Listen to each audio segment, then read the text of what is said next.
जय श्री कृष्णा। आइए सुनते हैं आज मंगलवार के दिन राम जी और हनुमान जी की यह कथा। हनुमान जी प्रभु श्री राम के अनन्य भक्त थे। माता जानकी के लिए वे पुत्रवत थे। श्रीमद् भागवत में कहा गया है कि जो निरंतर भगवान की कृपा की आतुरता से प्रतीक्षा करते हुए प्रारब्ध से मिले सुख दुख को भोगते हुए हृदय बाणी और शरीर से भगवान के नाम गुण का गान और पूजन करता है, वह मुक्ति पद का स्वतः ही अधिकारी हो जाता है। हनुमान जी तो जन्म से ही माया के बंधनों से सर्वथा मुक्त थे। उन्होंने बचपन में माता अंजना से बार बार आग्रह कर अनादि रामचरित सुना था, किंतु जब वे अध्ययन करने लगे तो वेद पुराण आदि के साथ राम कथा को भी पढ़ा।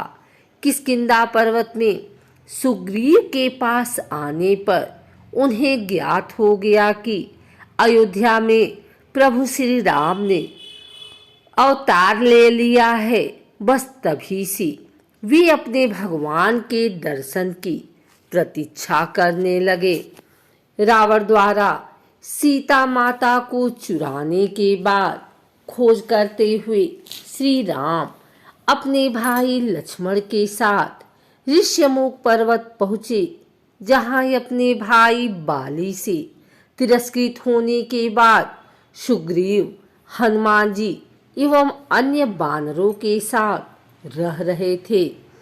दूर से देखकर सुग्रीव को लगा कि उन्हें मारने के लिए बाली ने तीर कमान से सुसज्जित 2 राजकुमारों को भेजा है। उन्होंने पता लगाने के लिए हनुमान जी को भेजा तो वे विप्र रूप में पहुंचे।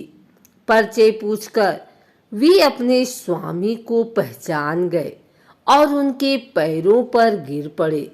रोते रोते बोले, ई कुमय मंद मोह बस कुटिल हृदय अज्ञान, सुनी प्रभु मोहि बिसारेऊ दीन बंधु भगवान।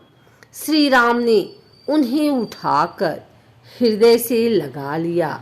हनुमान जी की प्रार्थना से भगवान ने सुग्रीव से मित्रता की और बाली को मारकर सुग्रीव को किष्किंधा का राज्य दे दिया।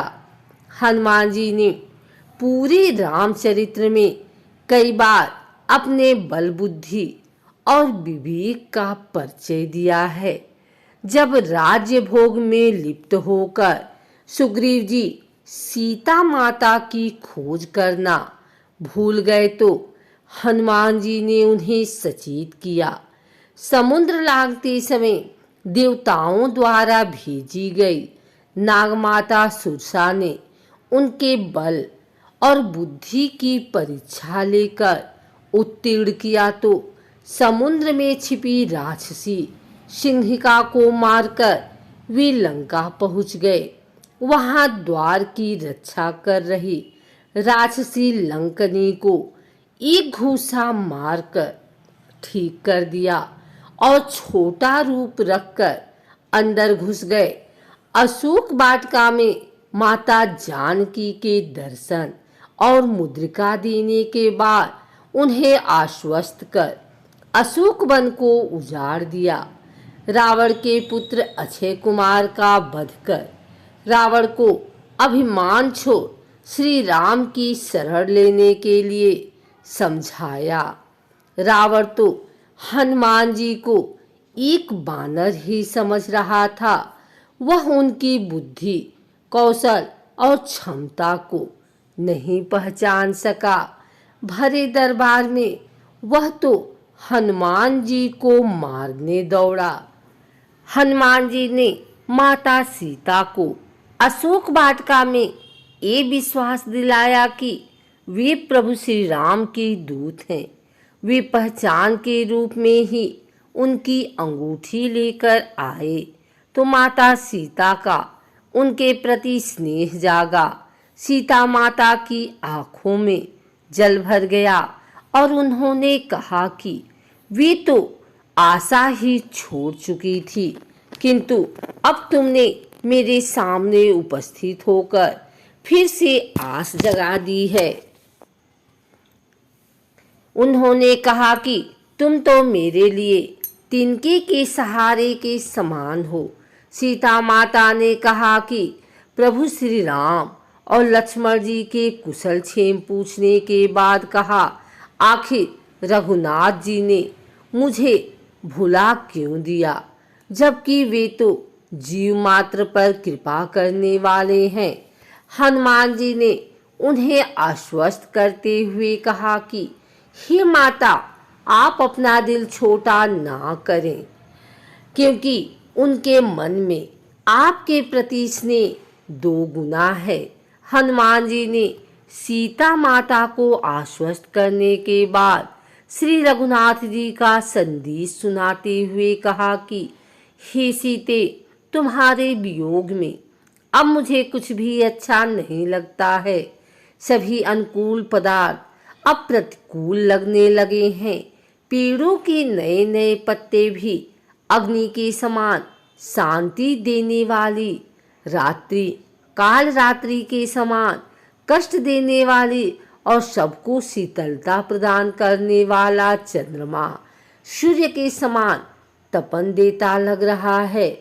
हनुमान जी ने प्रभु श्री राम का संदेश सुनाते हुए कहा कि इतना ही नहीं, कमलों के वन अब भालों के समान चुभने लगे हैं। शीतल बारिश करने वाले बादल अब खौलता हुआ तेल बरसाते दिख रहे हैं। जो लोग हमारा हित करने वाले थे, अब वही पीड़ा देने लगे हैं। शीतल मन और सुगंधित वायु अब सांप के समान जहरीली होने लगी है। मन का दुख दूसरे से कह देने से कुछ कम हो जाता है, किंतु यहाँ पर मैं अपना दुख कहूँ भी तो किससे? मेरा ये दुख कोई भी नहीं जानता है। हे प्रिय, मेरे और तुम्हारे प्रेम का रहस्य एक मेरा मन ही है जो जानता है। मेरा मन तो सदा ही तुम्हारे पास रहता है। बस मेरे प्रेम का सार इतने में ही समझ लो। श्री राम का संदेश सुनते ही जानकी जी उनके प्रेम में मग्न हो गई और उन्हें अपने शरीर की भी सुध नहीं रही।